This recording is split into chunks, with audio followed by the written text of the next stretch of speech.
सफल बने, समर्थ बने, पावन बने जीवन। मीठी मुरली सुन के पाए सुख सघन। आज का चिंतन, आज का चिंतन। ओम शांति। Good morning. हम सभी ईश्वर के संतान बड़े प्यार से उस ईश्वर को याद करके अपने जीवन को धन्य बनाएं, पावन बनाएं। परमात्मा के चिंतन में, उनकी याद के मंथन में इतनी शक्तिशाली बने। स्वयं भगवान आज हमको कहते हैं, ज्ञान रत्नों की लेन देन कर, तुम्हें ज्ञान से एक दो की पालना करनी है। आपस में बहुत प्यार से रहना है, क्योंकि जितना हम परमात्मा के ज्ञान सुनते हैं उस ज्ञान को सबको सुनानी है, स्वयं में धारण भी करनी है और दूसरों को धारण करानी है। क्योंकि ज्ञान ही हमें धनवान गुणवान बनाता है। ज्ञान माना समझ। जितना हम ज्ञान को समझ जाते हैं उतना हमारे जीवन प्रगति की ओर जाता है। तो भगवान आज हम बच्चों को कह रहे हैं कि मनुष्य से देवता बनने के लिए अपने जीवन को मूल्यवान बनाओ, दिव्य गुणों से भरपूर करो। बाबा निरंतर हम बच्चों को आगे बढ़ा रहे हैं कि किस तरीके से मेरे बच्चे आगे बढ़कर मानव से देव बने। बाबा कहते हैं, बीमारी अथवा कर्म भोग होते भी अपार खुशी किस आधार पर रह सकती है। मतलब हमारे जीवन में बीमारी हो, तकलीफ हो, लेकिन हम अपार खुशी में कैसे रह सकते हैं। भगत विचार सागर मंथन करने की आदत डालो। जितना हम विचार सागर मंथन करते हैं तो हमारे जीवन में शक्ति, मन में शक्ति, मन में संकल्प शुद्ध होने लगते हैं। क्योंकि गीता का सार हमने क्या सुना, जो हुआ, जो हो रहा है, जो होने वाला है, सब कुछ अच्छा। तो जब अच्छा ही है तो हम किस बात की चिंता करते हैं। तो इस प्रकार से बाबा कहते हैं, चिंतन करो कि परमात्मा क्या कहते हैं। कोई भी कर्म भोग अथवा बीमारी आती है तो अपने आप से बात करनी चाहिए कि आज जो मेरा जीवन में ये हिसाब किताब चल रहा है उसका कारण कोई और नहीं, मैं स्वयं हूं। तो इस हिसाब किताब को चुक्त मुझे ही करना है, तो इसके लिए मुझे खुशी खुशी से करना है। बाबा कहते हैं, जितना हम अपने आप को देखेंगे, स्वयं को देखेंगे, क्योंकि कर्म भोग तो चलेगा ही। हमने 84 जन्म का पाठ पूरा किया। मैं 84 जन्म का पाठ पूरा किया, इसीलिए ये पुरानी शरीर है, मतलब पुरानी जुती है। इस पुरानी हिसाब किताब को चुप्त करना है। कैसे? खुशी खुशी से परमात्मा को याद करके। बाबा कहते हैं, फिर हम 21 जन्म के लिए सब बीमारियों से छूट जाते हैं। कोई बीमारी छूटती जाती है तो खुशी होती है ना। जैसे समझ लो हम कोई बीमार पड़े हैं, बुखार आया, तकलीफ झेलते हैं, फिर ठीक हो जाता है तो खुशी होती है। तो वही खुशी को क्रिएट करना है, क्योंकि जगत पिता जगत माता स्वयं परम पिता परमात्मा है। बाबा हम बच्चों कहते हैं, जितना आप योग अभ्यास करोगे तो अपने अंदर तो दिव्य शक्ति भरोगे, लेकिन दूसरों को भी भरने की आदत डल जाएगी। क्योंकि संसार में जैसे कहते हैं, धरती माँ, वंदे मातरम।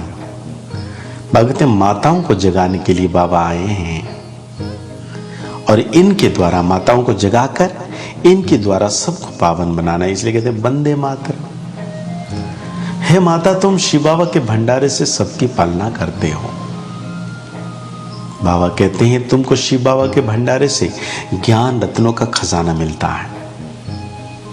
यहाँ शिव बाबा का जो भंडारा है, हमें क्या मिलता है? सुख, शांति, आनंद, पवित्रता। तो जितना हम सुख, शांति, आनंद, पवित्रता को धारण करेंगे उतना हमारे जीवन श्रेष्ठ मूल्यवान बन जाएगा। बाबा कहते हैं जरूर और भी माताएं होंगी, सिर्फ जगदम्बा एक नहीं। ये सोचने की बात है। भक्ति मार्ग में हमने बहुत पूजा किया। हाँ, अनेक जगदम्बा माँ की मंदिरें हैं, मूर्ति बनाई हैं।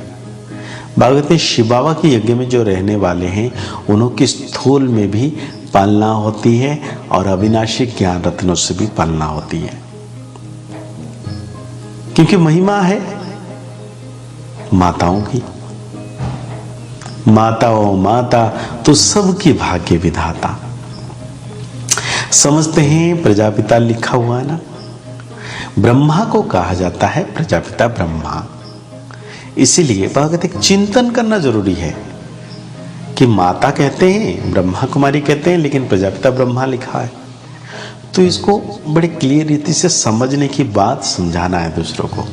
बाबा ने समझाया है कि कल पहले जब कोई आते हैं तो उनको सबसे पहले बाप का परिचय दो। तुम कौन हो? तुम एक आत्मा हो, तुम्हारा पिता परमात्मा है और परमात्मा है निराकार ज्योति बिंदु। बाबा कहते हैं ब्राह्मणों को जो राज्य मिलता है वो है सो राज्य, ना कि दुनिया में जैसे राजा राज्य करते हैं वैसे नहीं। वो राजा कब मिलेगा? जब हम देवता बन जाएंगे। इसमें लिखा हुआ है स्वर्ग की बादशाही तुम्हारा जन्म सिद्धि अधिकार है। तो हम ब्राह्मण सो देवता, और जब देवता बन जाएंगे तो स्वर्ग की बादशाही हमें प्राप्त होगी।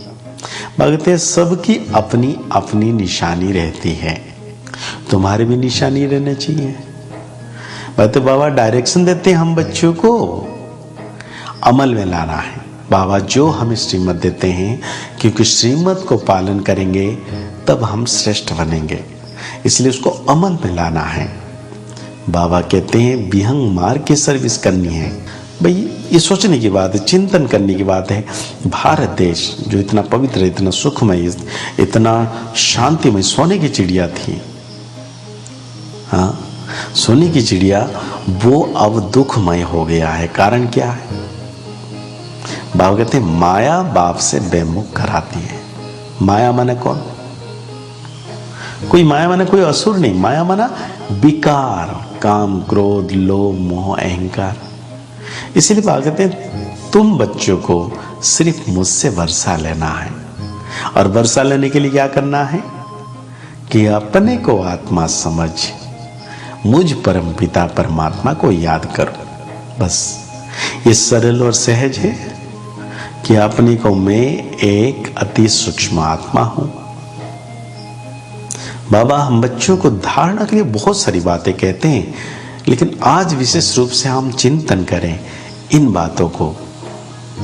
अपने को मास्टर बीज रूप समझ कर्मेंद्रिय को समेट शांत में बैठने का अभ्यास करना है। ये धारणाओं की बातें हैं कि मुझे शांत बैठना है।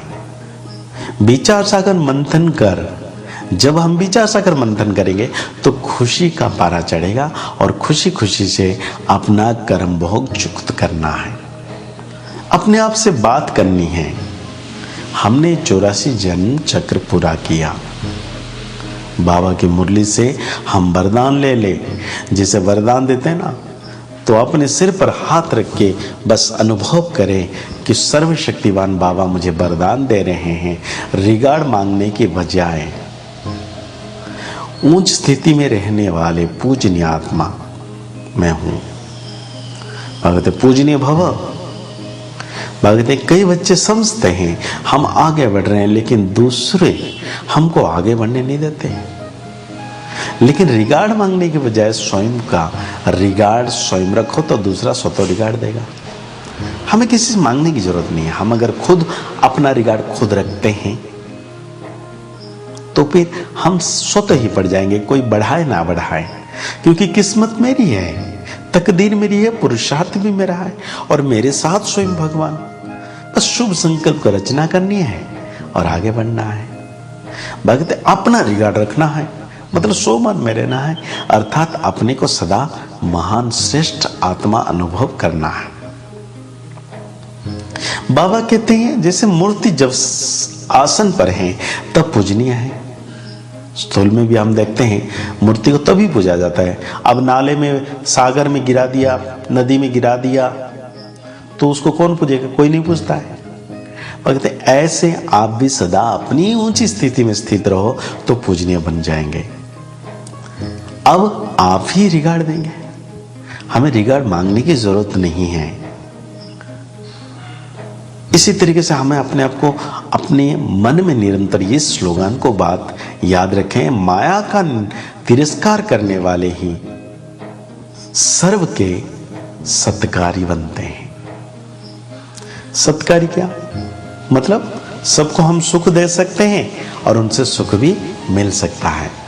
तो आज की मुरली के अनुसार, आज के चिंतन के अनुसार, आज की भावनाओं के अनुसार, पुरुषार्थ के अनुसार हमें सोमान में रहना है, मैं पूजनीय आत्मा हूं। मुरली को और गहरी रीति से चिंतन करते हुए निरंतर अनुभव करना है कि सर्वशक्तिवान बाबा मेरे मस्तक के पर परम सितारा चमचम चमक रहे हैं और 24 घंटे में परमात्मा की किरणों से पावन बनता जा रहा हूं। मुस्कुराते रहिए, आगे बढ़ते रहिए, पुरुषार्थ करते रहिए, खुश रहें, स्वस्थ रहें, मस्त रहें। ओम शांति, ओम शांति, ओम शांति।